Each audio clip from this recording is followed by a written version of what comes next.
Welcome everyone to our Agric webinar for the month of May 2021. And on behalf of the President and Chairman of Council, Mr. Kyle Defalowo, I'd like to welcome everyone to this platform and to thank you very much for taking our time out of your busy schedules to join us this afternoon. Thankfully, some of our distinguished council and ESCO members are also on the platform.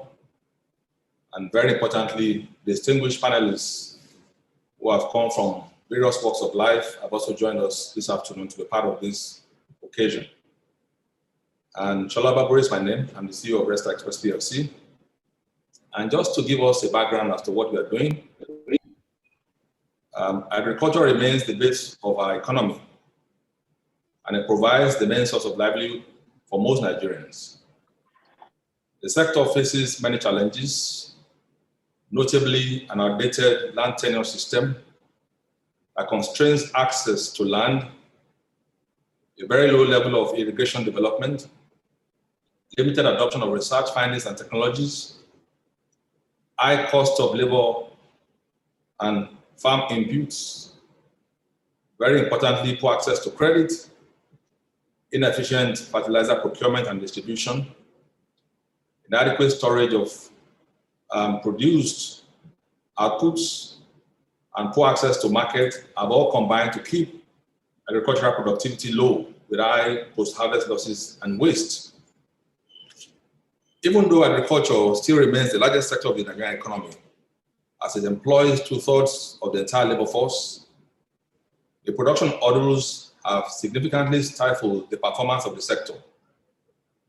Over the past 20 years, value added per capita in agriculture has risen by less than 1% annually.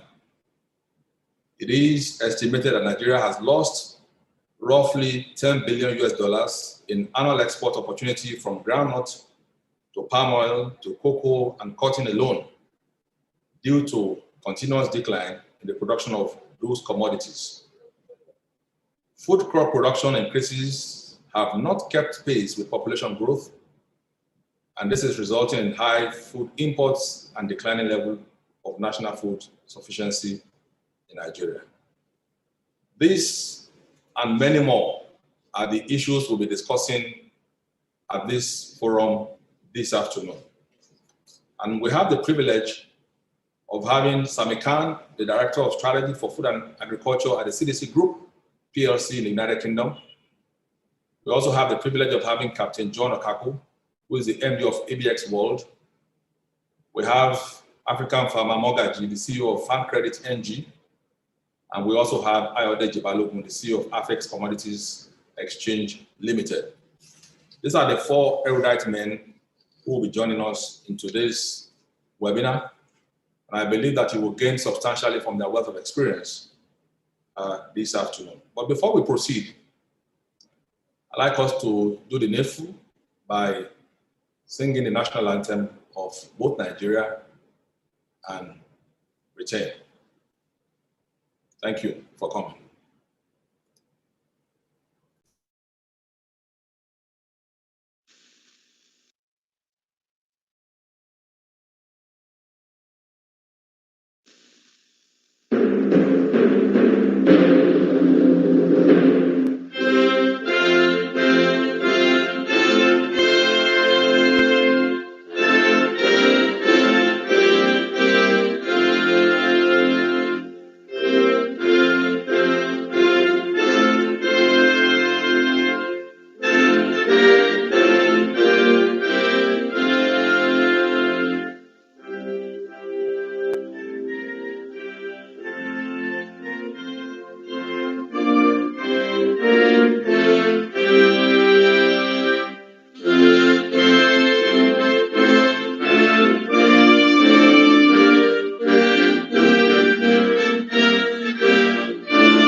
Hello, Shola, are you there?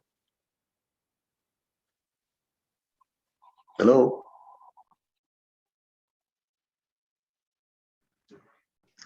Good afternoon, everyone. Yes. I trust that you're all well. Okay, thank you. I'd like to invite the President and Chairman of Council, Mr. Kayode Falowo, to give his welcome remarks. Thank you very much.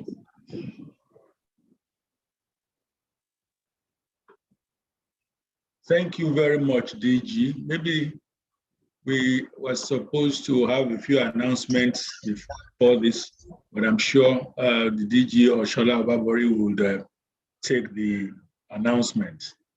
Dear patrons,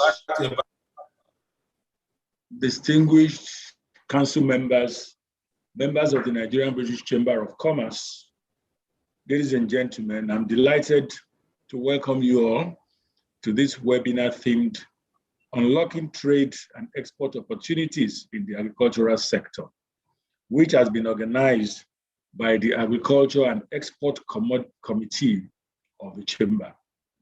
I especially recognize the patrons and council members of the Chamber who have joined us at this webinar. The MBCC is a bilateral organization whose main objective is to promote trade and investment relations between Nigeria and the United Kingdom. It is an affiliate of the British Chambers of Commerce, which gives our members access to a network of 53 chambers across the UK and 71 other affiliates worldwide. Membership of the MBCC is currently about 350 top corporate organizations from all sectors of the economy in Nigeria and Britain.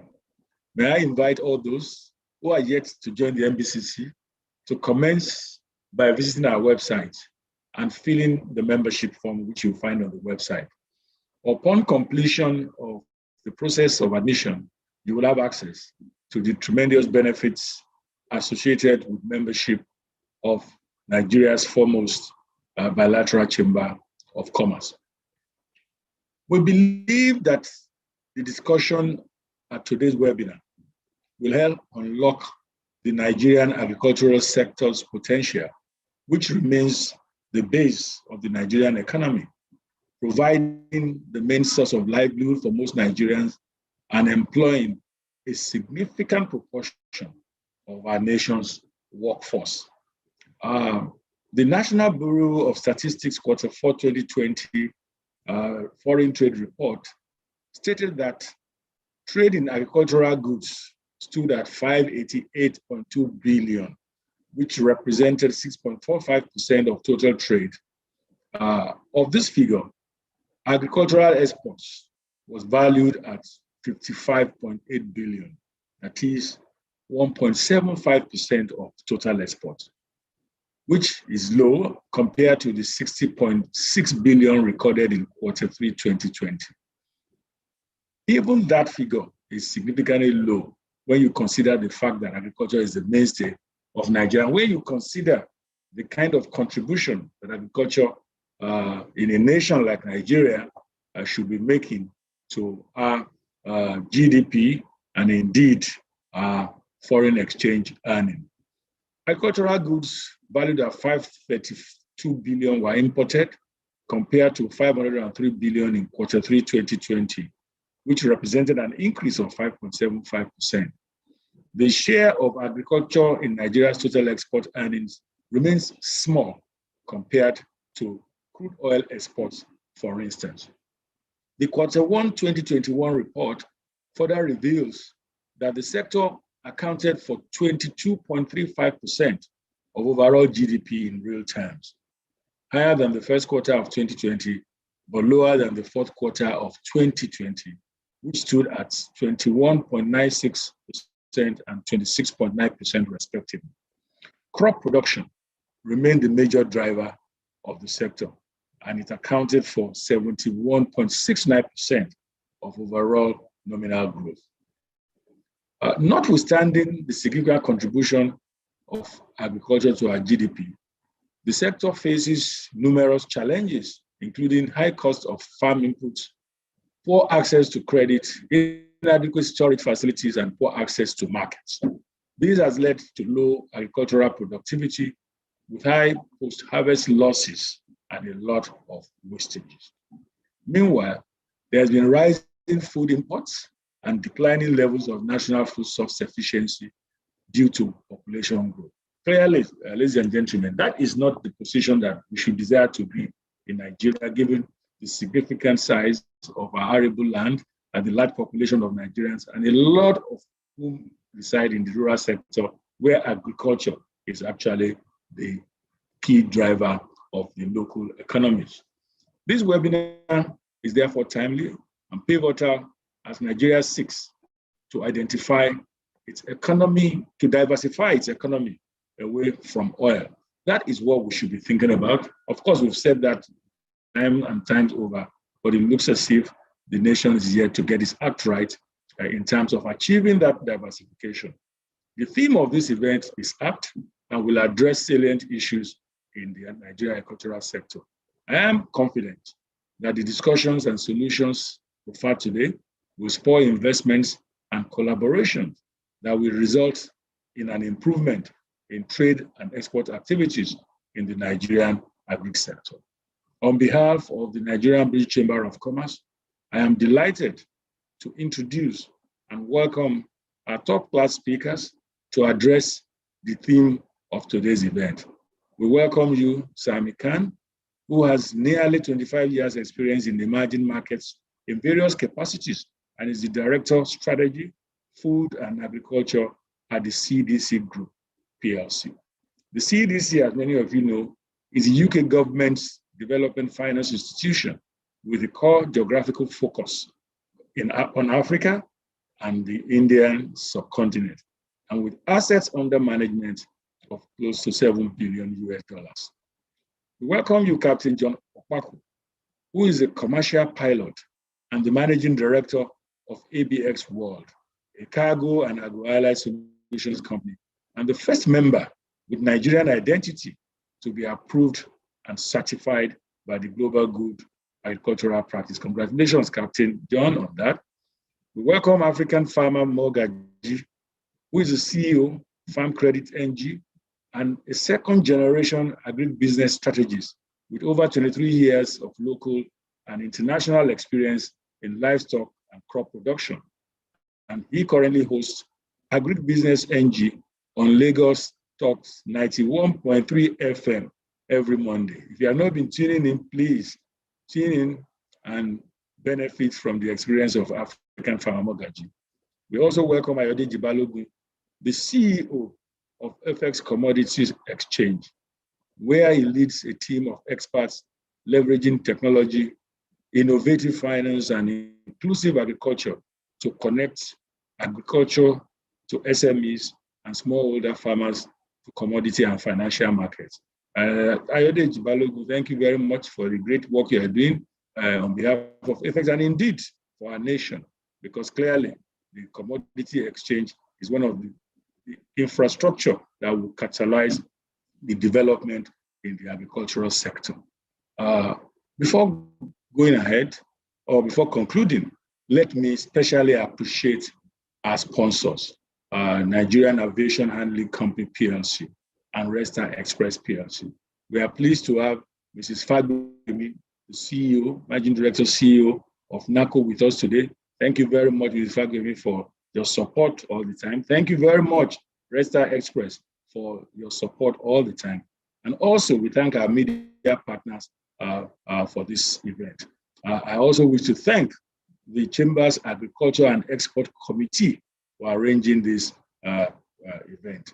I thank you all for your attention and now have the pleasure to hand over to the moderator, who incidentally is the chairman of our Agriculture and Export Committee, Dr. Shola Obabori. Thank you very much. Shola, please welcome and then lead us through what promises to be a wonderful experience. Thank you. Mr. President, thank you very much for your speech and for the insight that you have shared thus far. We are very grateful to have you as our President and Chairman of Council. Without any doubt, it's been such a great ride working with you at the Nigerian-British Chamber of Commerce. Just like the president announced, we're going to have the advert from our sponsor, Nigerian Aviation Handling Company, right away. And right after that, we will have the message from Mrs. Olatokunbo Fagbemi, the Group Managing Director of NACO, and also a short speech by Mr. Sahid Lasisi, the Group Executive Director, Commercial and Business Development of NACO. Can we have the advert? Thank you.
Dr. Babori, we'll just go on.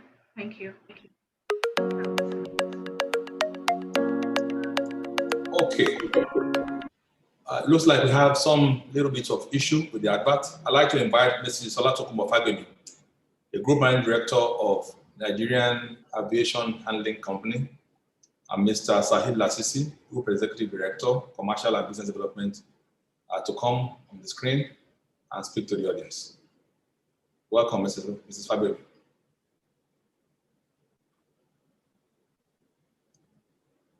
Mrs. Fagbemi, please.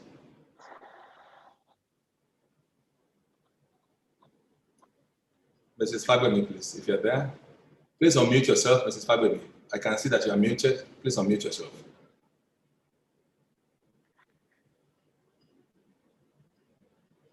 Mrs. Fagbemi, kindly unmute yourself. I have unmuted myself. Excellent. Please go ahead. Yeah. Good morning, Mr. President and all members of the Nigerian-British Chambers of Commerce. Just a brief about our company, Nigerian Aviation Handling Company. We are the pioneer ground handling company in Nigeria, and we've been a trade facilitator for over 40 years. And in 2012, we put a lot of focus and we developed over 4,000 square meters of export in our export cargo warehouse in Lagos. We have a client base of over 30 airlines, and 10 of those are strictly cargo airlines. We have global destinations from our facilities, direct flights to over 20 countries, including China and India, and over 351 points beyond. We would like members of the chamber to take advantage of this network. Across Nigeria, we are in 16 states nationwide, and therefore we can connect domestic and international cargo easily. We have 5 cargo facilities in Lagos, Abuja, Enugu, Port Harcourt, and Kano. And in all these facilities, we're able to drive export cargo, whether it's agric or non-agric export cargo. Over the years, we have maintained all the safety and security standards, which is required all over the world. So we are certified by ASEGO, and we have a current RA3 certification. In 2019, as a company, we started a transformation agenda, and this is built on 5 pillars: operational excellence, people and culture transformation, digital transformation, organic and inorganic growth, and diversification. And despite the COVID, after the lockdown, we did a reset to fit our current realities, but our transformation agenda is still going. And growing export facilitation is a core element of the growth and diversification pillars of our transformation agenda. So you can see the fit that this has to our company. Under this agenda, we have invested over 2 billion in facilities upgrade and equipment acquisition, and a sizable portion of this supports our export facilitation facilities all over the country. We also have our subsidiaries, Mainland Cargo Options, which is a full-fledged logistics support company, as well as NACO Free Trade Zone, and these platforms are available to assist the export drive of Nigeria. In our 5 custom bonded warehouses, we have full support and facilities of all the government agencies, Custom, SON, Plant Quarantine, NAFDAC, NDLE, Police Explosive Unit, and I hope they're represented today because their role in export facilitation cannot be overemphasized. We have also, as part of our transformation agenda, had partnerships in terms of agric and non-agric export with Plant Quarantine and the Nigerian Export Promotion Council. We believe that this opportunity that this event presents will help us also to appraise our export business and also to showcase what we have. My colleague Saeed Lassisi will give you some details into what we have in terms of our plans, projections for the export business, and we can reassure you that we're ready to collaborate with the MBCC and all members in this regard, because we believe that the growth of our business will come from growth in non-oil export. Saeed, over to you, please. Thank you very much, Madam. The President and Chairman of Council, other panelists and attendees. Just like my CEO have said, rightly said, and the President and Chairman of Council, we see that the export we are doing currently in Nigeria is at the lowest step, and we can actually improve on what we have currently. Like from the air side, because exporters to you could do by sea or by air. At the air side, we found out that from 2016 to date, the average that we have is just a little bit above 20 million kg, which is very, very, very, very small. And we could all see the advent of COVID, what it has caused. And we just noticed from the first quarter of 2021 that export is growing, especially by air. So maybe let's just put it this way. Like we know we have a lot of issues at the seaport currently, but there are a lot of opportunity to export by air, which a lot of exporters doesn't have access to. So that's why we're happy to be part of this event, and also tell them that there's an enabling environment from NACO that we could actually help people get the export cargo of Nigeria to East Midland to China. And also it would be interesting to know that right now, in the past 6-7 months, we have a direct flight from China that comes like 3-4 times weekly, but going back empty because there's no export cargo to be done by air. So this is an opportunity for people to buy into and talk to us at NACO. We are going to facilitate, including with government agencies, the airliner, to see that how we could get this. And it's not as expensive as people think. And of recent as well, in partnership with Nigeria Export Promotion Council and Free On Board Logistics, we are trying to increase the exports by air by 40% from the second quarter of 2021. So we encourage all the exporters to key into this so that we could then facilitate this. Like Madam has said, the government agencies has a key role to play in this, because there are a lot of issues that have to do with regulation. And for exporters to actually know about packaging, because we're also looking at getting an export processing center close to our facility that can help people to do the proper packaging and processing so that this thing can go seamlessly. So thank you so much for listening. and we're available to assist the reporters as said earlier. Thank you so much.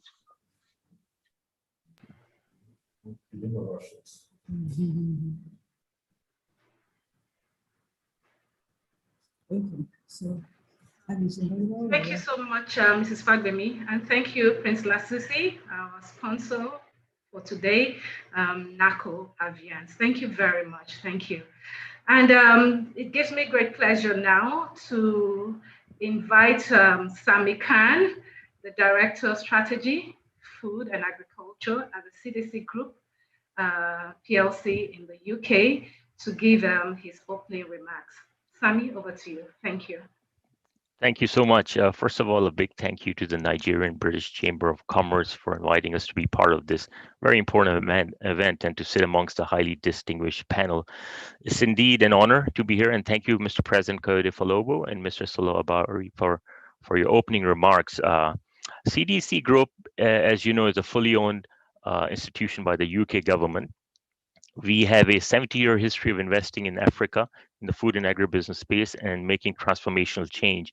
We are recognized as the oldest DFI and impact investor in the world. Food and agriculture has been the core of our institutional DNA. We have made over 415 investments since we started in 1948. And these 450 investments have primarily been in Africa. If you were to look at the cumulative investments we have made in today's money terms, it's equivalent to $7 billion just in the food and agriculture sector. Again, the bulk of it in Africa. I'm also proud to say that CDC has played a pioneering role in the formation of a number of food and agriculture sectors across the world, namely the Kenya tea industry and the oil palm sector in Southeast Asia in the early days.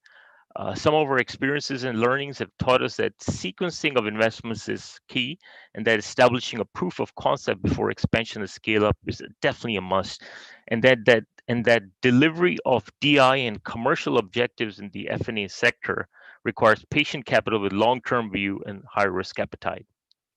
So let's first address some of the fundamental rationale as to the importance of the food and agriculture sector for a lot of developing economies, not just in Africa, in Nigeria, but all over the world. It's been proven, and there's a lot of empirical evidence that the agriculture sector growth is more poverty reducing than growth in other sectors. And food production, processing, and allied businesses support up to 6 jobs and livelihoods in the F&A supply chain. We know from World Bank research that agriculture development is one of the most powerful tools to end extreme poverty. And as we know in Africa, food security is a real problem, given that you have at least 1/3 of the food and beverages that are being consumed amounting to a whopping 40 to 45 billion, which are imported. And if things are not addressed early on, that number is going to be 110 billion by 2025. A number of issues need to be addressed across Africa, especially in Nigeria, some of which have been mentioned by the speakers earlier. Of course, the issue of land rights and tenure, of fragmented and inefficient supply chains. You have anywhere between 15 to 30 million smallholder farmers that account for 90 to 95% of the agri output. And there's a significant amount of wastage along the value chain due to the poor logistics network, and which creates additional costs, makes supply chains become uncompetitive.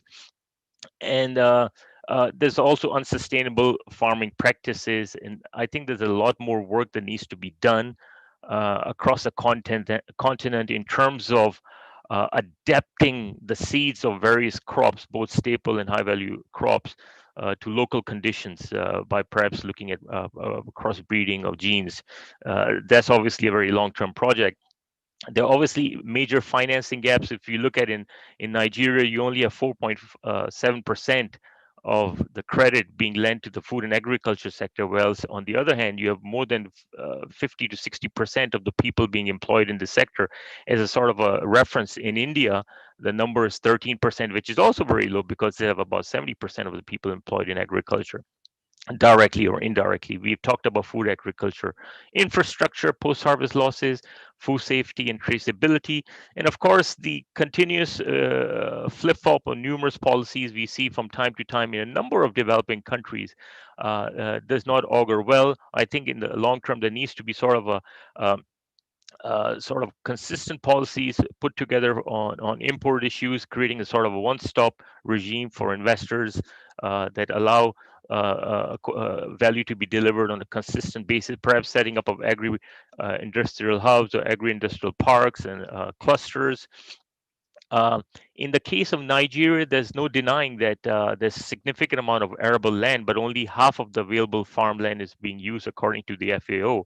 And that's partly because of access to land tenure. There's definitely, we can say there's definitely a link between agriculture and the high rate of population living below the poverty line of about 40%. Given that 60%, as we talked about earlier, of the labor force is directly or indirectly involved in agriculture. We are also talking about a high food import bill of $6 to $10 billion, just $3 billion alone in staples. And there are obviously major financing gaps we talked about that need to be addressed. So there's definitely a need for a holistic approach to unlocking the intrinsic inherent potential growth opportunity of Nigerian agriculture. We need to collectively create the architecture for agricultural change in Nigeria, which in my view can be defined in three areas. One is institutional support. There's a need to strengthen both public and market institutions to deliver a long-term sustainable positive impact to the sector. And that needs to address both the hard infrastructure and soft infrastructure issues related to, for instance, human capital training. There's a need to facilitate development of supporting infrastructure, security of tenor, logistics, cold chain. I know some of my speakers later on will talk at length, and they're very passionate and rightfully so about the need to have consistent policies and improve the logistics capabilities of the country, both at the first mile and last mile. And of course, if you look at it from a very long-term strategic point of view, it's worth focusing on areas where Nigeria could potentially derive some sort of competitive advantage. One of the crops that comes to mind, which you are very well familiar with, is oil palm. And perhaps it may be time for Nigeria to draw up a blueprint for the next 15 to 20 years for what can be done for the palm oil sector, something similar that was done in Malaysia about 25, 30 years back in the palm oil sector. Then there's opportunities to incentivize private sector participation with requisite carrots, policy stability, risk guarantees, the whole host of issues with a view towards creating domestic value addition in the food processing sector. And the third point I want to bring up is the issue of creating sort of a bedrock for a quantum increase in the provision of capital to the agriculture sector. When it comes to capital provision, you know that CDC has been a strategic partner to Africa for the past 70 years and will continue to be a trusted partner to Africa and Nigeria. There are a lot of things that we can learn if you were to look at a case study. There are a lot of naysayers out there that things cannot be done. But if you were to rewind 30 to 40 years back, you look at a province in Brazil called Cerrado, it was very much in the similar situation. The country of Brazil has pretty much a similar agriculture front. There were challenges on many fronts. In fact, it was a net importer of foods with chronically low farm productivity and food security issues. Anyway, to make a long story short, fast forward to now, Brazil, thanks to this region of Cerrado, which is the size of Nigeria, is now the second or third larger exporter of agriculture produce. So it was a concerted effort towards long-term transformation using a public-private approach. Having said that, CDC is well placed to be a partner in this transformation journey for the Nigerian food and agriculture sector, given our 70-year history. And I'll be happy to take questions later. But there's obviously something that I talked about what we have done in the palm oil sector. We're also proud to be a founding member back in the 50s or 60s of the world's largest smallholder farmer cooperative for palm oil, known as FELDA, which now has about 2.3 million investors. Let's not forget, if you're talking about palm oil in particular, it was West Africa that gave birth to the oil palm, which was later brought into Southeast Asia by the British and helped to create a world lead in the global palm oil complex. And Southeast Asia generates over $40 billion of revenue, and 30% of that is EBITDA, a lot of forex earnings, employs over 15 million people directly or indirectly. So I think it's time for the commercial oil palm sector, amongst other sectors, to literally take root to where it all began. Perhaps at this juncture, I will pause and hand it over to the next speaker. Thank you so much.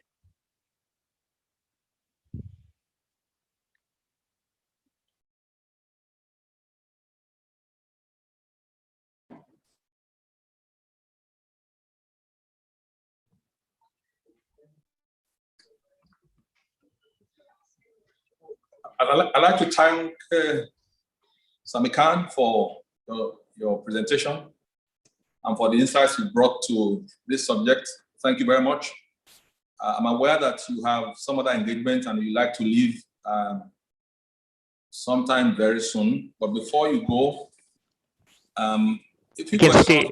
Yeah, I can stay till 1:30. I've changed my plans because 1:30. Okay, yeah. That's fine. So we're happy. We're happy. Thank you very much. Yeah. We will have the second presentation by Captain John Okaku, who is the Managing Director CEO of ABX World.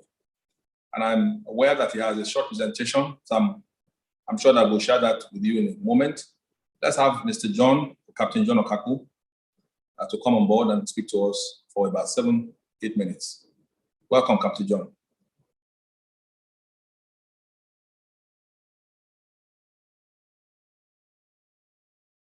Captain John? Yes, can you hear me? Excellent, we can hear you. Please go ahead. Thank you. Let me start on the existing protocol. My name is Captain John Okapu. I'm the MD CEO of ABX World, and I'm here to speak to you about the issue of global good agricultural practice, GAP. 2-3 years ago, when the Brexit was announced, and everybody, most of the UK people were excited, we look at the opportunity where Nigeria can come in with such a situation. And looking at the Brexit is a blessing to Nigeria in disguise. But a lot of people don't want to take advantage of it. Today, as it stands, most of the vegetables and perishable in UK comes from Spain. And the land transportation transit time to UK on most of these products during the EU, the UK being part of EU, it's about 13-15 hours. And now that Brexit, UK is completely out of the EU and on their own, I think the transit time for most of these products from Spain to UK will be in the neighborhood of 20-23 hours. Now, the reason why I'm saying this is this. Nigeria stands on the verge of taking up most of this business out of Spain because of we can create a transit time of about 6-7 hours from our airports, just like the NACO staff spoke not too long ago. We have an advantage on that because we can do Nigeria to UK in about 6 hours. Let me start by looking at the presentation we have with you on the screen. The roadmap to success collaboration between ABX World and the Nigerian-British Chamber of Commerce for Global Gap certification, because it's all about Global Gap certification, because this is the basis, okay? The need to curb the total eradicate incident of constant reduction of Nigerian products. The reason why we work on this Global Gap, because without Global Gap certification, our product will still having problems in the world market. And it's been so for long. We always seem to forget the basic part of agricultural export in Nigeria, okay? Today, most Nigerian products are being rejected because they cannot trace where the products are coming from. And this is part of what we are working hard to get overcome. Please, can you go to the next slide? Global Gap began in Europe in 1957, and along the line, they transformed themselves into a global body. And when I came back to Nigeria in 2011 with my aircraft, we found out that most of Nigerian products are not being accepted in the world market. One reason is this: our products are not certified and they are not traceable. Okay. Earlier this year, the European Union put an extension on the ban on Nigerian beans, and it's because of them can't be able to trace where the beans are coming from. Okay, it's not all about, because I hear a lot of people saying packaging. It's not all about packaging. Somebody can go to a local market, buy some products and package it very well for export. But if you cannot trace where that product is coming, I think that's very dangerous. to Nigeria. That's one of the reasons why they do put a blanket ban on us. And this is a part of what we are working very hard to overcome. Okay. Can I go to the next slide, please? Okay, these are the principle of ERGP. As a matter of this group we have today called Nigerian Agro Exporters Group, we started after the ERGP program in 2018. And part of that program is to identify the problems involved in agro exports. And good agricultural practice happened to be one of them, which definitely, as of 2018, my organization was already on a global gap certification network. But looking at it as of 2018, as big as Nigeria is, you only have, as of 2018, one company on global gap network. If you go to Kenya, Kenya is leading the African continent with about 3,000. Ghana is there, Egypt is there, South Africa is there. One of the biggest reasons why we are not on this global gap network is that we Nigerians must have to change our attitude. We don't like process. And that has been the bane of our problem. We have to follow the process. And once we follow the process, that will be overcome, okay? Nigeria today has about 84 million hectares of arable land. None of them is being used as far as I'm concerned. The speaker before me was saying about half of it. I don't believe half of it is being used. Holland is about 42,000 square kilometers today. We all know that they are below sea level and they are producing and exporting over $100 billion worth of agricultural products. Nigeria is about 923,000 square kilometers in size. Niger State alone in Nigeria is about 76, almost twice that of Holland, and they are not exporting anything. So we have to leverage on the power of the private sector to be able to get Nigeria, because one of the biggest problems we have in Nigeria is that most government agencies believe they are the ones to drive the project. No, agricultural export is it's a private sector driven project.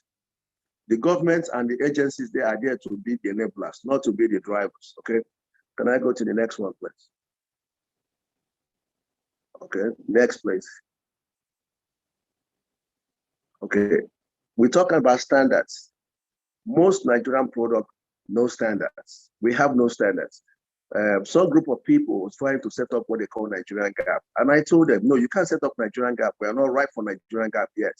Who are the people that will set up Nigerian gap? It's the farmers with certification and traceability. We don't have any. So you can't put the cart before the horse. You need to get your farmer certified and trained before you start talking about Nigerian gap. So for now, our product will still continue to face problems in the world market because you don't have traceability and certification, okay? Next, please. These are the global gap standard. Can you go to the next one, please? And looking at this map right here, you can find out that Nigeria is completely missing out of this map, okay? There's some few African countries there that are playing very major role in terms of agricultural exports around the globe.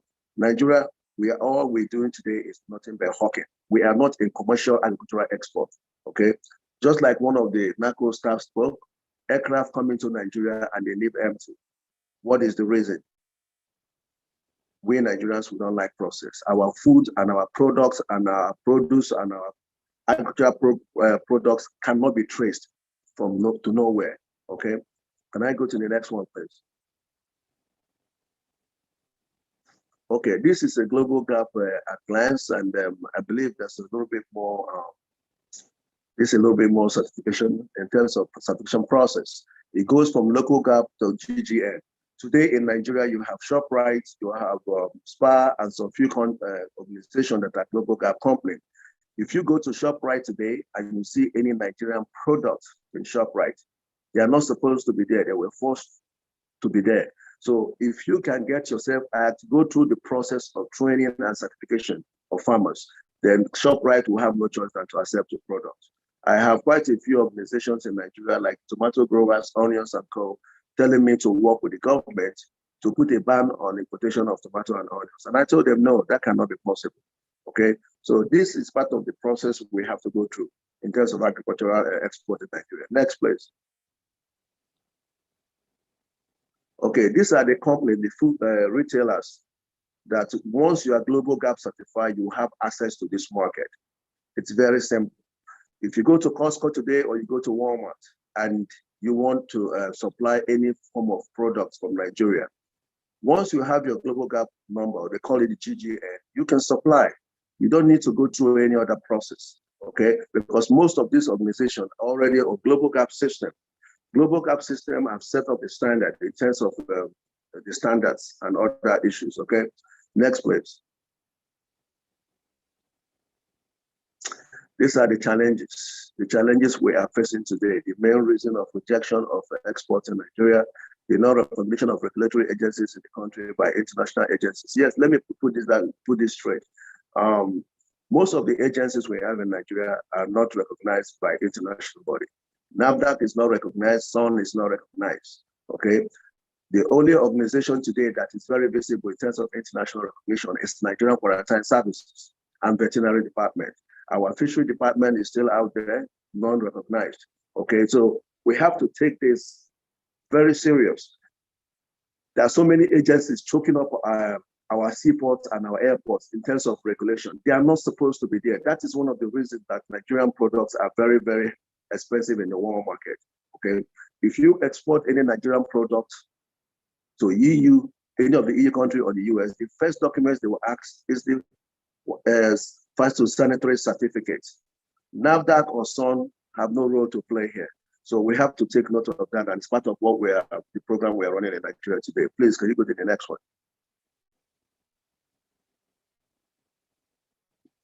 Okay, we've already talked about rejection of Nigerian products because they are not traceable in the world market. Captain Okapu, yeah. I believe that some of the issues you like to touch now, we can have discussions around them when we have the plenary session. We're going to have the panel session shortly, but I believe that you've captured substantially the areas that you need to push out by way of information to all of us.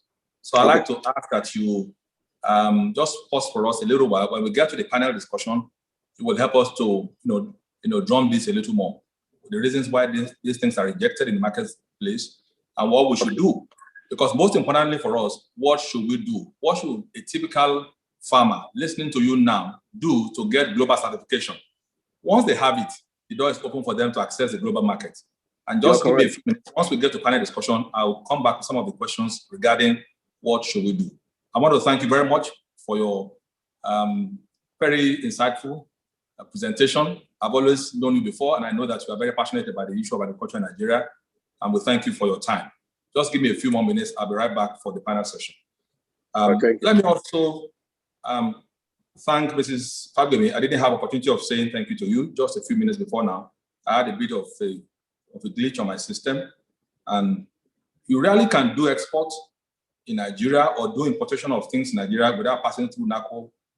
As a matter of fact, they are a dominant player in the industry of aviation handling, and without any doubt, they will be a major partner to those of us who are interested in agricultural exports going forward. So I want to recommend them very strongly and to assure you that you can get the best of services. If you have to do export or import, they have cold chain facility at the airport, which you can leverage upon to enable you to do your export seamlessly. And I also want to thank Mr. Saeed Lasisi for the insight you have provided. Now, I'd like to move to the next presenter. We have on this platform this afternoon, African Farmer Mogaji, the CEO of Farm Credit NG. African Farmer Mogaji is a popular Nigerian in the agro space, and without any doubt, he's done quite a lot in helping Nigerians to do a lot of exportation of products from here to the rest of the world. And since we are talking about unlocking trade and export opportunities for this sector, Mr. Mogaji will help us to a large extent in opening up our eyes to what we should do and what we should know. I'd like to have Mr. African Farmer Mogaji speak to us. Welcome. Thank you, Mr. Shola, other panelists, members of the chamber. Thank you for having me. Yeah, briefly, as I would like to pick something from what Khan said, Mr. Khan, which is primarily looking at models, because we're talking about unlocking trade and export opportunities. To unlock trade and export opportunities, we need to have models. FX has a model that is scalable and it's working. Fortunately, we worked with, when I say we, my dad and myself, as a second generation agri expert with Okitiukpa oil palm, which is the leading in Southwest. And the models that used to work needs to be revamped. So in Malaysia, government engaged the farmers still own the land, as against here, where you buy the land, and so it's a bit very not cost effective. So it's a synergy kind of thing. People work together, which is what FX and others are doing. So primarily to unlock, there's a huge gap in capacity development. So irrespective of the funds readily available, the opportunity to export to United Kingdom, capacity development, we need to move more away from the rural farmers. We need to engage more the educated. What I mean by that, people with school certs, after the first 6 years education, who can probably read and write or can speak some fair English, maybe not totally correct English, but people who can understand, you can teach and understand best practices. We focus too much on the small older farmers who are not educated. So we need to begin to pay attention to other people, mostly rural youths, because when we're talking about production, one of the reasons why we've not been able to unlock it is the quality of product. And the quality of it's generally said that you can't teach an old dog new tricks. So we need to go after new crops of people, which is what Farm Credit really does. We provide credit for this type of set of farmers, educated farmers, most of them who are in more semi-urban places, but not in the rural communities. But if the rural communities, they have to be on government projects. Government projects which guarantee sustainability, because when we're talking about export, we're talking about quality, we're talking about consistency. To have quality and consistency, especially in the area where we focus more, which is the vegetables, fresh produce, basically. We can push these things, but the quality, we need the chamber to interface with the chamber in the UK to bring in the agrochemicals. The quality of agrochemicals is not standard. I would normally say, based on field trials in various locations, that the containers of those labels is more quality than the content. So when it comes to traceability, when on the label it is maybe 20 mils, but the content really is 5 mils. By the time you are presenting the product abroad, you would have issues. So basically, we need to invest heavily in the capacity development and not totally focus on the rural people. And again, FX has done something fantastic in the grains, value chain, storage, and co. For United Kingdom now to export there, we need a platform which we created, oneafricanfarmer.ng, launching next week, where people can come to engage the producers, people who can produce to standard. So we have people who can produce to standard, but there's no meeting point to be able to push this product. Let's take, for instance, maize. Now there's a current ban on maize. You can't export maize, but because the mindset is that it's not enough. Meanwhile, if we open it up, we will be able to take advantage. Take, for instance, fresh corn. Fresh corn, sweet corn is a major product that Nigeria needs to begin to take out. It's not available in the dry season in the UK, in the quantity and the quality. But in Nigeria, it can be produced. We still have the land, we have the infrastructure, we have some agrochemicals, we have that market. And one other thing that I think we need to begin to focus on is, for many years now, you have many people who trade, not necessarily export, because the monies don't go through banks. How can we aggregate I know someone who's been doing this for 25 years. They take ugu vegetables on a weekly basis, tete shoko, which is the green. The vegetables leave and they've been doing it for years. How can we aggregate them so that we put in some structures like Captain John said? We need to work together, especially with the Ministry of Trade. I'm aware they started something a few years ago under the last Minister of Agriculture, but they've not been able to synergize it together. So capacity development and business models. These are two key ways we can unlock trade and export opportunities in the agri sector. And moreover, Nigerians, especially in the United Kingdom, are willing to invest more in Nigeria's agribusiness value chain. We also need to be preaching the value chain. It's a value chain. We can't pick crop without picking the value chain. Now, I think I would stop until we get to the panel. Thank you so much. African Farmer Mogaji, thank you very much. Very inspiring.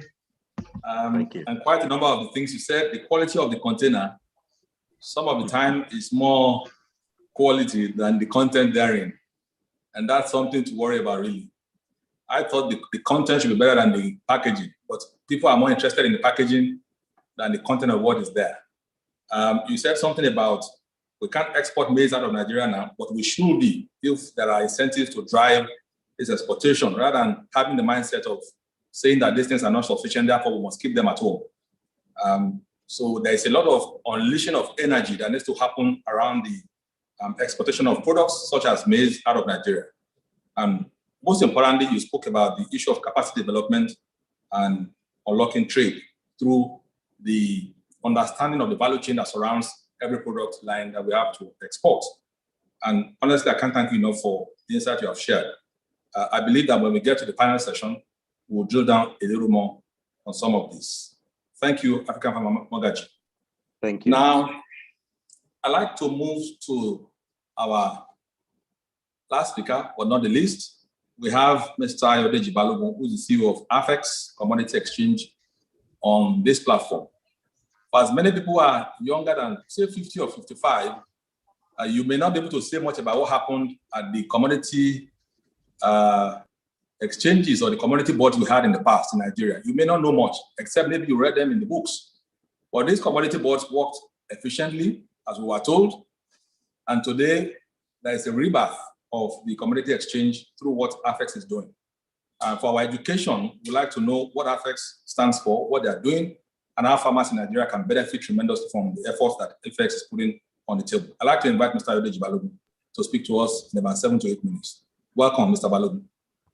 Thank you very much. I'd love to be able to share my screen.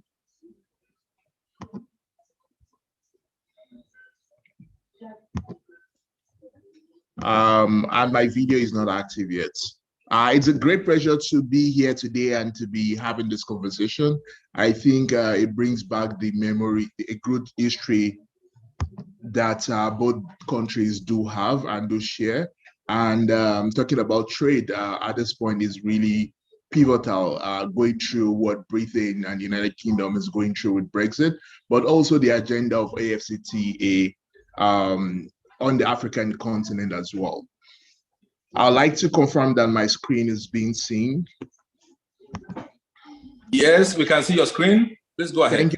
Thank you very much. So, it's been talked, and thank you, African Farmer Fulu Mogaji, and the insights you've shared, but also on the more macro issues that have been mentioned by Sami Khan about, the competitive areas where Nigeria does have competitiveness, where we can build infrastructure to grow holistically and drive economic growth. I will focus a bit more on the trade, both the trade relationship between Nigeria and Britain, but also looking at the entire broader European market. But then also taking a deeper look at what has happened over time on our own export sectors and how that can be improved, looking at it from a data standpoint. So today, Sesame, over the last 2 years, Sesame and Cashew Nut have actually overtaken cocoa by value of exports. So Sesame today is #1 in terms of the value of exports, next to cashew nuts and its derivatives, and next to third in place now cocoa beans. We know Nigeria, a larger part of Nigeria, particularly the Southwest, was built on proceeds on cocoa, but these are some of the dynamics that we've seen. And this is just focused on agricultural exports in Nigeria primarily. When we look at the, Nigeria in the sesame value chain, we're third at about 480,000 metric ton. And then the trend is strong in terms of our contribution. The quality also is one of the crops where we do. Largest buyer is Japan, and we have next to no exports to United Kingdom on sesame as a crop. Cashew nut is another one where we've also done quite well. I think Nigeria is on the top third in Africa in terms of value of production, but value of trade has declined. But this is also likened to the global declining cashew prices. Nigeria produced about 100,000 metric ton, according to FAO, of the cashew nut equivalent of the cashew we produce. Cocoa, again, which is one of a crop that has very strong European ties between Nigeria and the United Kingdom. We had about 350,000 metric tons, while you have a country like Cote d'Ivoire that exports over 2 million metric tons. It is nice to know, it is interesting to know that about 40 years ago, just after independence, Nigeria exported about 20 times more cocoa as compared with Cote d'Ivoire. So over the last 10, 15 years, Cote d'Ivoire had grown their export by about 10-fold, and Nigeria's volume had declined. But then we're seeing some slow growth in the last few years. But this is still, there's a lot more to be done to really bring this up. And this is also a crop that Nigeria has grown for the last 150 years. Focusing a bit more on trade and looking at balance of trade, for the non-oil exports, we'll see that the importation is growing faster than our exports, leading to an increased deficit in our balance of trade, meaning that we're buying a large chunk of, we're buying more products than we're selling. And some of these things you'll see as it affects our foreign exchange and the value of the Naira. This has two consequences, three actually. One is the broader transmission effect it has and the vulnerability it has on the Nigerian economy and the foreign and the federal government's earning power. Second is it affects the value of what we can trade and how much months of cover that we can import as a country. And the third is that it then comes into eroding wealth. If if the Naira is devalued against other currencies, it continues to devalue the wealth. Now, it is important to also say that out of our total non-oil exports, agricultural commodities only contribute about 11%. When we compare this to other African countries like Kenya and South Africa, you see that we're not where we need to be.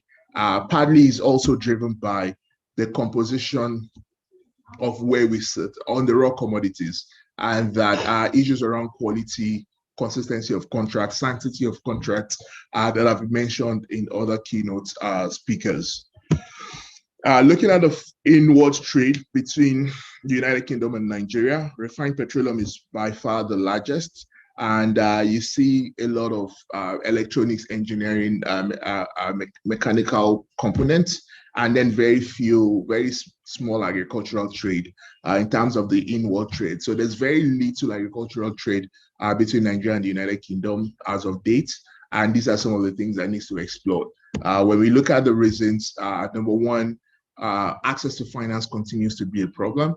I can't quite mention that building a strong value chain and building investments needed to be able to create the kind of transformation you've seen in Asian countries requires patient, long-term, dedicated capital. And this is something that we need to continue to explore. It is interesting that an entity like CDC recently announced that they will be doubling down on their investments in Africa, and Nigeria is definitely one of the top 3 countries of destination. And these types of DFI engagements gives the wider investment and impact investment community further comforts to double down. Quality issues have been discussed extensively. The complexity of our regulatory environments And we keep making that a lot more complex, and we continue to reduce our competitiveness and our capacity to export at scale. Not to talk of the struggle to move products via our ports. Average turnaround time through the Nigerian ports today is about 21 days, where you then have a port like Togo, which is one of the close countries around us, moving out in a few hours. So these are some of the things that continue to impede our competitiveness and the capacity of us to grow our export base and further diversify our economy. In terms of looking at it from solutions, quality is definitely one, particularly agricultural commodities, because of its ties to food, and the even increased issues around the world, asking more questions around the safety, the traceability, and the sustainability of the food that they consume. We will only be able to compete globally and increase our market share in the international scene when we are able to provide consistently high volume, high quality commodities or finished products. Second, we have to just be a scale. Export is a game of numbers, and if you're not a significant player, it's just difficult to compete. Efficient market systems. Thank you, African Farmer, for mentioning. As a commodities exchange, this is primarily where we play, and we see it at the triage of three core parts of the system. So one is enhance the productivity of the producer. Second is ensuring that processors, have the right trade infrastructure they need to close trades, be it a local processor or be it international buyers. And third is in the finance and the capital markets, and the capacity for us to be able to create instruments that can provide liquidity for the entire sector. When we have systems and markets that work and can continue to triage between these three core pillars, then we would have a thriving sector. Competitiveness is definitely important, and the oil palm example and the groundnut examples, where Nigeria used to be 28% of global trade, but today we do not even export up to 1%, take up to 1% of the global peanuts market share. So these issues are some of the things that we need to really address at a whole scale, and then have a very robust strategy for us to be able to manage it as governments. Thank you very much.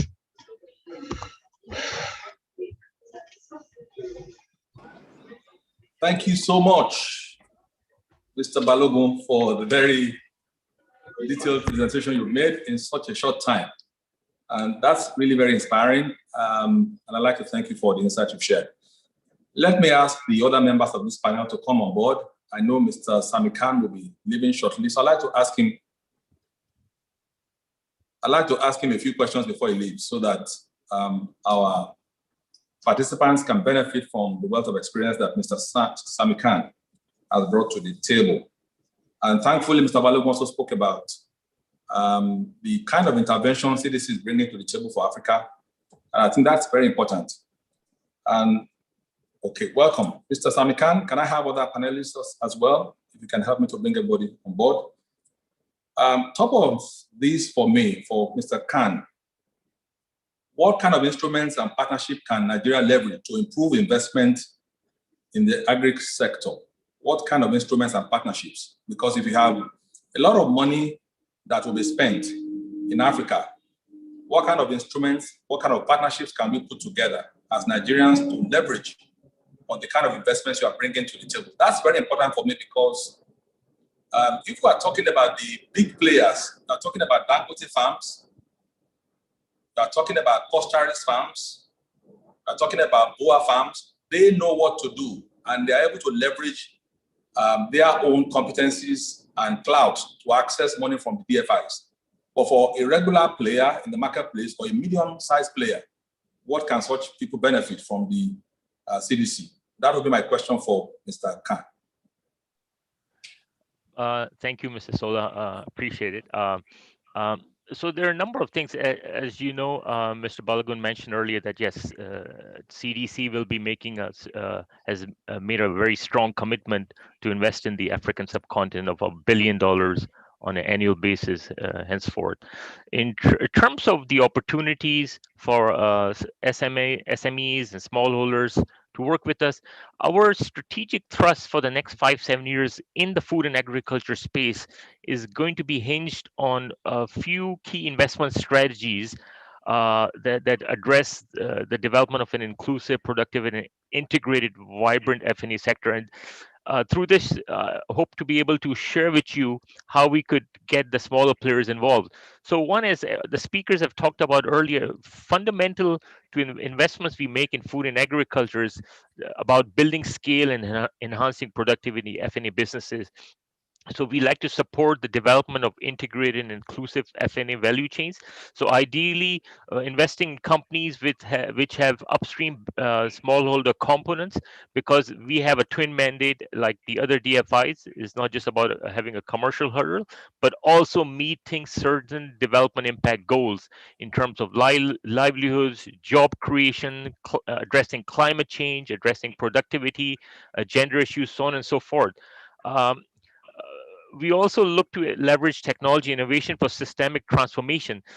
We have a number of products that we use. Of course, your standard debt products, but unlike some of the other DFIs, we do offer equity. However, we do have a minimum threshold in terms of the size of the investments we make. It's about $20 million. That is not to say that we are ignoring the smaller SMEs, MSME businesses.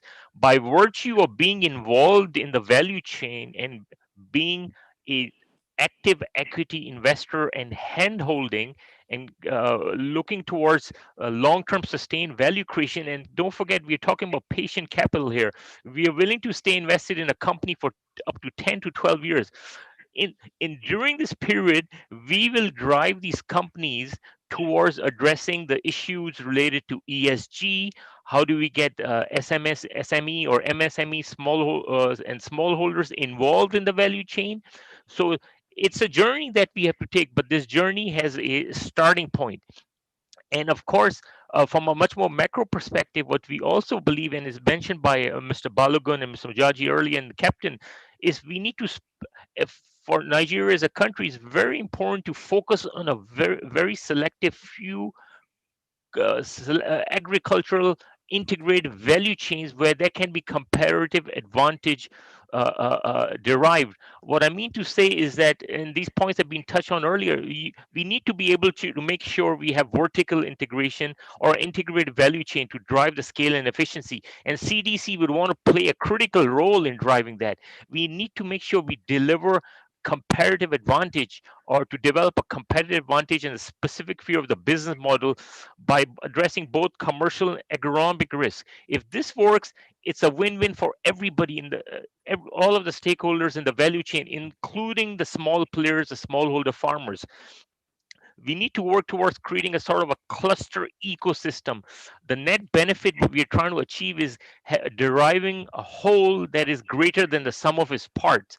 And lastly, along this journey, we want to be able to leverage technology and innovation where possible to disrupt F&A value chains. So there's an equity in terms of distribution of the knowledge between all the participants along the supply chain. I think this is still work in process. There's a lot of work that needs to be done to create integrated agricultural value chains in Africa. And we believe that Nigeria has, Mr. Balogun talked about a few of the key core crops that we can assist to focus on. And we look forward to working with the Nigerian-British Chamber of Commerce and other like-minded bodies to see what CDC can assist with in terms of creating long-term capital structures, vehicles which offer flexibility, ability to take on more risk, create a little bit more additionality. It's all about it's all about long-term. Unlike the private sector, we are willing to stay invested up to 12 years. We do realize that a lot of these crops that we are talking about have a commercial gestation period where the initial yield only starts in year 5 or 6. So we are we have done this over the last 50 years, and we look forward to having continued engagements with NBCC and the panelists and other members in Nigeria, because Nigeria is considered a very high priority country for us in Africa. Thank you. Thank you very much. I mean, quite a lot that you said. And I'm happy that you also mentioned the possibility of collaboration with the MBCC, because I do not want this just to be a talk shop where we talk and we go away and nothing gets done. And all of these human beings on this platform are not able to benefit from the benefits or from the advantages that we brought to the table from the CDC. After this session, we will still come back to you and see how MBCC can work with CDC to make this real for our participants. I've seen quite a number of questions on the platform. Those who are asking, how do we have access to CDC? What should we do? I've seen quite a number of questions like that right now, but we will come back to you. And there will be some other sessions whereby we can bring some of these human beings to the classroom and then put them together in a cooperative format where they can be able to leverage their competencies and be able to draw financing from the CDC. Of course, while working with the other experts on this platform this afternoon. I'd like to thank you very much for your time, Mr. Khan, for the insights you brought to the table. And we look forward to working with you on a more elaborate scale after this panel session. Thank you very much. I know you have to leave now. No, sir, I'll stay around. Thank you so much. I can stay till 1:30. Thank you. Thank you very much. Thank you. Okay. I'd like to move to the second question, which is for Captain John Okaku. There's a question here. Somebody says, what are the intervention and the initiatives the government should develop to help exporters compete in the international market? Somebody is asking a question. What kind of intervention, what kind of initiatives should government develop to help exporters compete in the international market? Since we have local competencies, what should our government focus upon now? What kind of initiatives and policies should the government be driving to help us compete internationally? Captain John Okaku, if you're on the platform, please speak to us. Okay, thank you. We are appealing to the government to concentrate on capacity building. Capacity building, training of the farmers. We need to start getting our farmers certified on whatever product they're engaging on. Okay, because that has been the bane of the problem. Once we get our farmers being trained and given the right knowledge they need, our export volume will increase. Like I said earlier, most product, if not all product in Nigeria, you can't trace where they're coming from. And that traceability is an issue. That is one of the reasons why they've been banned left, center, and right. Okay, if you have any product exported to any country and there's any contamination of any kind, you need to trace where that product is coming from. And if we, during this, the stages of training, these are part of what you establish. For example, the beans, they can't put a ban on Nigerian beans if that particular problem has a traceability. The reason why they put a blanket ban on Nigeria is because our products are not certified and you can't trace where they're coming from. And that's a main issue. So we are appealing to the government to spend their money, spend resources on training the farmers, especially those rural farmers. Okay, not the big time farmers. I mean the farmers from the inner towns and states and all those stuff. They mean a lot. Kenya today has over 3,000 certifications. Ghana has about over 1,000. Nigeria can get up to 2-3 certifications in Nigeria, as big as the country is. So we need to channel our energy in capacity building, and that has been the best. Now we've established a training section out of University of Nigeria, Nsukka, and Bayero University in Kano. Okay, these are the areas the two institutions are assigned for most of this gap training. Okay, thank you. Yeah, I'd like you to talk a little bit about your agro setup that you're working with the Ministry of Trade and Investment upon. What will Nigerians benefit from the agro setup that you are pursuing? Well, we're looking at the trade agreement with UK. Okay, for now, Nigeria, we don't have a trade agreement in terms of agro export to UK. Ghana has already established about 2 billion, Cameroon and the rest of the country. Nigeria, we have not. I have so many exporters coming to me to export their product through Ghana. And one of the reasons why they want that export through Ghana is to be able to engage or enjoy the tariff in UK, okay, the import tariff, duties and taxes.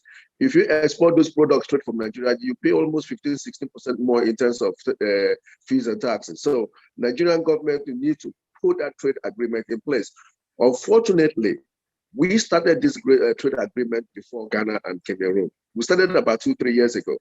Ghana and Cameroon just started about 5 months ago, and they've already signed. Nigeria will still going in circle. We're still going in circle. And most of the problem is like agencies and ministry keep fighting among each other that, oh, I'm the one that's supposed to be doing that, the one that's supposed to be doing this. We need to come together collectively. Okay, this is a private sector driven project. The government is there to create the enable environment, and we, the private sector, have to drive it. But the agencies and the government ministry are still fighting each other on who's supposed to do this and that. And guess what? Nigerian people are the ones suffering. Thank you. Just one quick question for you again before we let you be. If someone desires to have global certification today, what should they do? In simple terms, you want to be certified as a global GAP. If you have global GAP certification today, I will give you minimum 3 years contract guarantee. That's what we call 3-term contract. 3-term means 3 years guarantee export minimum. Once you get that, even if you produce $10 million a day, we'll get you market for it. Even $100 million a day, we'll get you market for it. Once you get your global GAP certification. So how do you get the certification? The training certification, it's about 3 years program, and it goes in stages, but you don't have to wait for 3 years before we start giving you the contract. Once you do the first initial stage, it takes about 2 weeks. Then the sanitary aspect part of it takes another 2 weeks. We'll put you right away straight. You can give you the contract right immediately after that, between 2 weeks to a month of the initial training. Yep. We will work with you after this session to ensure that many of our participants who would like to be global GAP certified can have access to you and the trainings that you are bringing to the table, because we are very interested. There is someone who put the question here, which I think is something that is of importance. Mr. Phil Osage is asking a question here. Is it realistic to strive to boost exports when local production is still grossly inadequate? I'd like African Farmer Mogaji to answer that question for us. Is it realistic to be looking for how to export when even local consumption or local production is not adequate? African Farmer, please, can you address that? For us to be able to attain exports in these crops, we must focus on export. It is when we focus on export, it gives us a bigger view, not just exports to Europe. It's myopic for us to be planning Nigeria's food security alone. We feed West Africa a lot of the products. A lot of these products go by road. And so instead of us focusing on how do we plan for West Africa, Europe, we focus on Nigeria. So when they come, it's demand. Out of every adversity comes a greater or equal opportunity, provided we can find it. That's in Napoleon Hill's book, Think and Grow Rich. So until we focus on export, we will never be food secure. The more, it's generally said that if you're trying to hunt tigers in rabbit country, you do fine. But if you are hunting rabbits in tiger territory, you'll be eaten up. So we need to focus on the tiger export. Then we will be food sufficient here. That's the only arithmetic that can work. Okay, so I mean, riding on that, what would be the policy recommendation you would give to government to drive export in the scale that you have described it now? What kind of policy will you recommend to government? One or two? I need to come in a little bit on that. Yes. Because part of the training, part of our capacity training and capacity building is to train farmers on how to produce more. Okay, if you're producing like 100 ton worth of a product, we train you how to produce about 250. We are not going to focus and target your current production. We find a way to increase your production by 250%. So sometimes people say that we don't have enough. That is one of the reasons we have one obnoxious law from 1989 that banned most of the export of our product like yam. If you export yam today, under the law we have today, you're going to life imprisonment. Okay, but people that put the laws in place are so naive and so ignorant about the system. So when we are coming for our global GAP and GAP training, we're training farmers how to produce 250% more than what they are currently producing. It's part of the training, okay? Absolutely. Thank you, Captain John. Because we are running, a little behind schedule, I'd like to ask a few questions because this is very engaging, and I want to say that we will have to have a part 2 of this discussion. I think we should have a part 2 because there is quite a lot we need to do to help our farmers who are listening to us across. But let me ask a few questions from Mr. Balogun. And it touched on some very important part of what we should do. It was talking about focusing on where we have comparative advantage. Where do we have advantage over other people? How do we work with the processors? How do we work on things that have to do with finance and investment? And how do we enhance capacity? He was talking about a tripod where you have enhanced capacity, helping the trade infrastructure, which is part of what AFEX is doing. And number 3, creating finance and investment to create liquidity for those who are doing investment in agriculture. Just a quick question. How can Nigerians benefit from what AFEX is doing right now? What should a typical medium class farmer do to access your services from tomorrow morning if they are interested? Mr. Balogun. Thank you very much, Salah. So first, they have to be in clusters. We work on value chains. Today, we work across 8 value chains. So on the staple crop side, we do maize, rice, soya beans, and sorghum.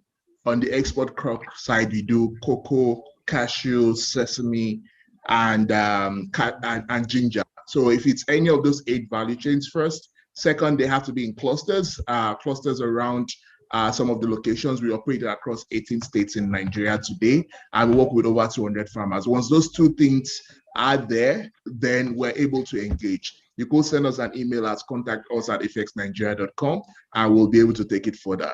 If there are also people that have platforms of farmers and are looking at productivity gains, looking at access to capital, looking at market for their commodities as well, we're also able to engage with them. We have one of the models that is a franchising model that we've just rolled out now, and that franchising model allows platform builders or people that have outgrower schemes to then be able to pass on the services that we provide to their farmers, and then we engage them wholesale. So they become a franchise and an intermediary based on what we do. Okay. So how much of what you do have Nigerians embraced? A lot. We work with 200,000 farmers. That's enough people to appoint to a governor in some states. Yes. Okay, there's a concern here that Mr. Charles Ejekam raised. He's asking a question. He says he was surprised to learn from Captain John that some of the key regulatory agencies like NAFDAC and SON aren't internationally recognized, meaning they can't really assist in the export of agro-produce. Why is this so? No. I guess Mr. Balogun might even have some answers around this. Do you interface with NAFDAC and SON in the course of doing your activities? Do you interface with them? Are they relevant? So what happens is, yes, you must do it now. So the thing is that, the way Nigerian policy works, you have about 11 different certificates you have to get from 11 different institutions before you can move products out. But in the global market, a lot of these things are not relevant. And if you look at the commodities or the products that are being exported, it's multiplicity of functions. So what you need to do is to have one agency that satisfies quality of products that are being exported, and everybody else is a department under that one entity. Until we get these things done, we're joking around exports and growing operations. Because it's simple. Having had you, what are you doing in terms of advocacy, working with people like Captain John to drive the right type of policy and changes we need at governmental level? Because if people like you are very knowledgeable, are not advocating for this type of changes we are looking for, then we also slowed down. We come behind people like Africa Farmer and others that have very, that engage. But there is a lot of things that need to be done, and bilateral institutions and then chambers of commerces like this, we could also come together. We understand these things. We're happy to facilitate some of the sessions to have this engagement. But then again, we are a private sector and would always be seen to come from a view of what works for us. So we need people that are also more neutral and then bring these conversations up. But we are definitely able and willing to support and steer those conversations when they do happen. This is exciting for me. We have an advocacy component of our chamber. I think we may have to bring them into this conversation in the course of time to see how we can drive some of these policies at governmental level. We have quite a lot of access to government. That's part of what we do at the chamber. And I think we may have to drag them into this discussion to help us fine-tune the process of exporting things out of Nigeria. We just can't be talking about this and be paying lip service to export when we can straighten up the bureaucracy that has run them thus far. We'll pause for a moment and take an advert from Restaurant Express, and then we'll come and have 1 minute each to close our speeches, and then we can bring this to a close. Can we have the advert from Restaurant Express, please? Chamber.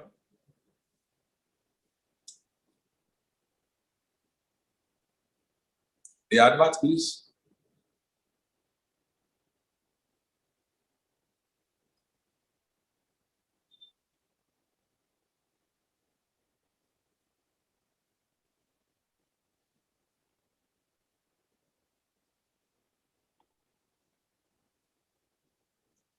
Can we have the advert from Restaurant Express, please?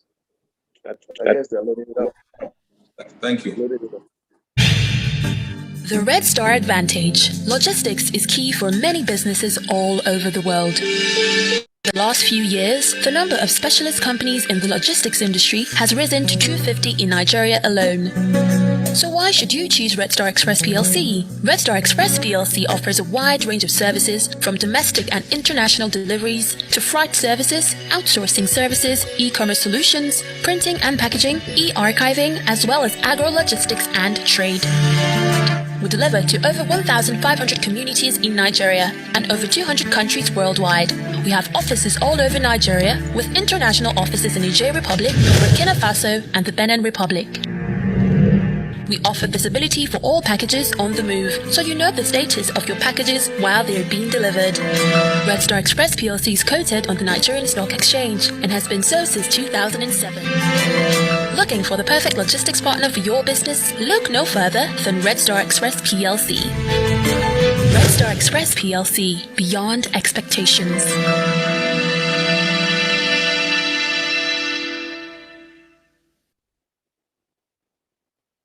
Thank you very much, Restaurant Express, for partnering with us on this mission of helping Nigerians to export and to unlock their potentials for agro development in Nigeria.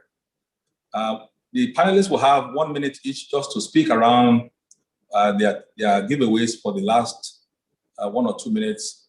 And whatever you consider the most out of what we said today, we're happy to have your final shot on it. And then I'll come back and do a bit of running up before we invite other members of the chamber to round up for us today. Let's start with Captain John Okaku. Your final words for this afternoon. Okay. Thank you, Mr. Shola. My final closing speech will be on the capacity building. Like I said earlier, the Nigerian government have to embark on Nigerian government, CDC, and any other group out there should please engage on, like sponsoring and training of the farmers and certification of their product. That will increase the volume of activities in terms of agro export in Nigeria, so that most of those aircraft, including mine, that come to Nigeria and leave empty, will be filled up. Okay, like I said earlier, somebody was saying about most of the agencies I mentioned that were not recognized. Yes, it's as bad as that. Okay. Even Togo and Republic of Benin don't recognize those agencies. So we should stop wasting our time. Let's channel our energy on what is on ground and what is working for us. Thank you very much. Thank you very much, Captain John Okaku. Somebody here wrote, Benga Delano, all food and agri standard and regulation done by SON, NAQS, and NAFDAC should be consolidated into the Nigerian Food and Agricultural Standards Regulatory Agency. Thank you, Mr. Delano. We will take this forward to the right quarters so that the government can hear us and hopefully they can do something about it. I'm aware that Sami Khan is still on the line. Can we have the final words from Sami Khan? Mr. Sami Khan, please. Yeah, thank you, Mr. Sola. It's indeed been a pleasure to be part of this August panel, and we look forward to working closely with a number of stakeholders in Nigeria in this long-term strategic value creation journey. And in this journey, we'll certainly like to be a partner, and we look forward to working with everybody. Thank you. Thank you, Mr. Sami Khan. Please be assured that we'll come back to you from the chambers. We're glad to work with you elaborately to help Nigerians who have need for your services. What you offer to the world is something that we should benefit substantially from. And please be assured that I'll be back to come speak to you on how we can help our participants. Thank you, Sami Khan. I'd like to ask African Farmer Magaji to take his final shot. Okay, my video is disabled. However, to be very practical with the members of the chamber, there's a value chain approach that we must embrace. So not everybody needs to try to compete with FX or with Captain. Everybody needs to look at a chain. So in terms of mobile test kits that the farmers will use on the farm to test for their nitrogen, phosphorus, for the nutrients in the soil, can be a value chain or a niche somebody goes to. Tractors and equipment, somebody needs to go there. Let's look at to unlock the trade and export opportunities. everybody needs to focus on a niche. You need to niche. Every niche is required to be able to export. So it's very crucial that we pay attention to that. So members should not just look at what looks to be in vogue now, but more of what is behind the scenes. What can you do individually? Because it will take some time to get government to shift tables, but what can you do individually? Where is the gap? Is it seeds? You know, a lot of things. Is it irrigation tubes? We need all those things to come into place. And finally, in terms of niching, FX is niching in commodities. We are gradually niching in capacity development and fresh farm produce. You must focus. And so I would say thank you for inviting me. You must niche. Thank you. African farmer, I take that away. Focus on the niche. Don't just be a jack of all trades trying to do everything in agriculture. Focus on a niche, especially where you have a comparative or a competitive advantage. And I take that with me even as I go this afternoon. I'd like to invite Mr. Balogun just to have his final shot. Thank you very much. So we do have an articulated export strategy. Nigerian Export Promotion Council is the custodian of this strategy. I invite everybody, stakeholders, privates that are on this call, but even the larger community. So let's take this strategy document and make it something that we own, and we start to gear our investments towards, every economic development is a story that is built by the collaboration of private and public sector together. And we need to bring in the capital, bring in the expertise, and bring in the efficiency that can bring that strategy to life. Thank you very much. Thank you very much. And it's been a lot of learning for me personally. And there are quite a lot of questions on the Q&A portal. Unfortunately, we are not able to answer all these questions, but we'll pay attention to them. We'll write them out and get some answers across to you if we are able to. I have Chogu Ako. I want to draw our attention to a comment by one of the speakers on the need for government to work with the private sector for our agribusiness and exports to grow. How does that align with the fact that there are only 2 centers for certification in Nigeria? I represent an ISO 17025 accredited laboratory, and there are others like mine that have invested heavily in capacity development but are underutilized. Why are we not being invited as active participants? I take note of this, Mr. Chogu Ako, and I will come back to you so that we can bring you on board in whatever way we can to help Nigerians benefit from what you have put on the table and what you have invested your money upon. And I also saw Mrs. The madam from NACO, Mrs. Fagbemi, also wrote something here just to draw attention to the services that they offer.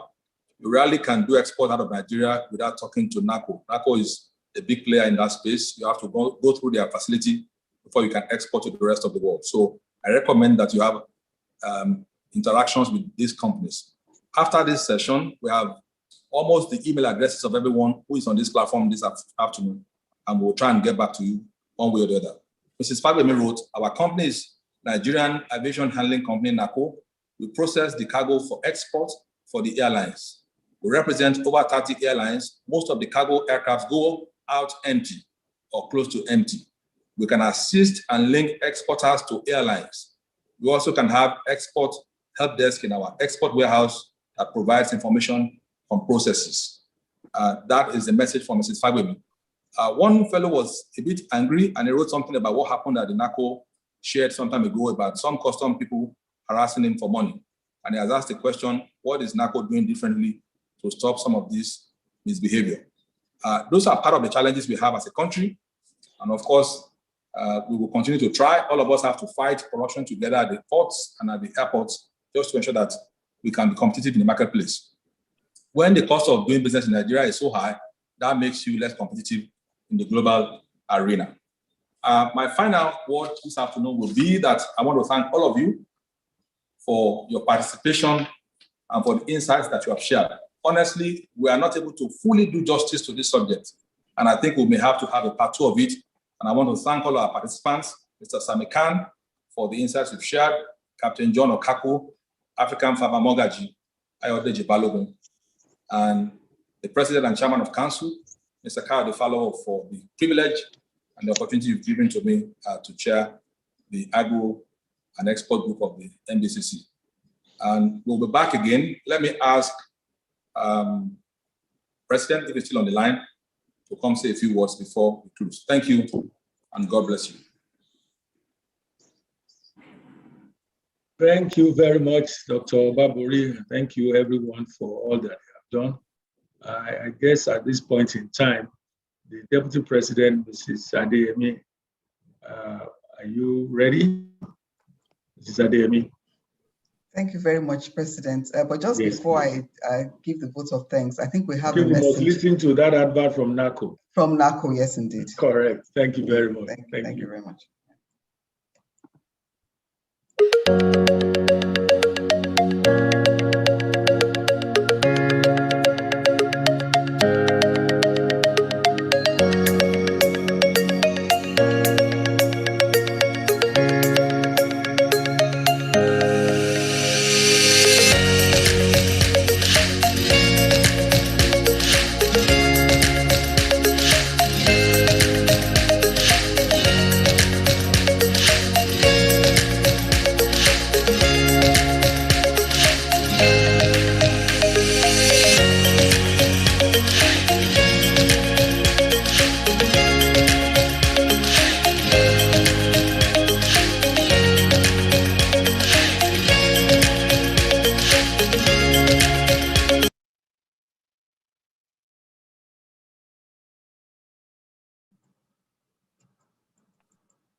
Thank you very much, everyone. I'm sure you'll agree with me that it's been an exciting session. Personally, I've learned quite a lot from the speakers and the panelists. I thank them all very much. So it leaves me to give the official vote of thanks. And so on behalf of the President and Chairman of Council, the Council itself and the ESCO and the entire membership of the Nigerian-British Chamber of Commerce, I would like to thank most sincerely our panelists, Mr. Sami Khan, Director Strategy, Food and Agriculture, the CDC Group PLC, Captain John Kwaku, the MD, ABX World, African Farmer Mogaji, the CEO of Farm Credit NG, Ayodeji Balogun, CEO, Affects Commodities Exchange Limited, and erudite moderator, who is also the chairman of the NBCC Agri and Export Trade Group,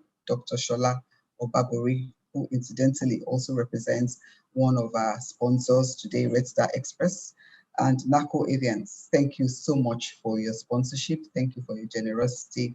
We do not take it for granted. On behalf of the President, I thank all patrons and council members who joined and have stayed till the end of this session. I thank all the participants for your contribution. It was indeed a very interactive session. Unfortunately, as with everything, we couldn't take all of your questions, but we'll try and see how many of those questions we can answer and send responses to your registered email addresses. I thank the entire membership of the Agri and Export Trade Group for putting together this excellent event. And of course, our secretariat, who, as usual, have not disappointed us. I would like to quickly acquaint you with a few of our upcoming events. We have a business advocacy roundtable coming up on the 10th of June, 2021. And the theme is, will the agreement revolutionize the Nigerian economy? We also have an exciting webinar that you do not want to miss coming up on the 16th of June at 2 p.m. where we will be meeting the governor of Lagos State. You really don't want to miss that session. The details are already available and you can begin to register for these two events almost immediately. If you're not yet a member of the chamber, I'm sure the events of this afternoon would have persuaded you that there's nowhere else to be but the Nigerian-British Chamber of Commerce. So details of joining us are on the screen right now. Go to our website and you will find an online form that you can complete. We would also enjoy you to follow us on all our social media platforms. We're very active on all our platforms and we share from time to time very informative conversations. Thank you very much for attending, and do have a pleasant evening ahead. God bless. Thank you.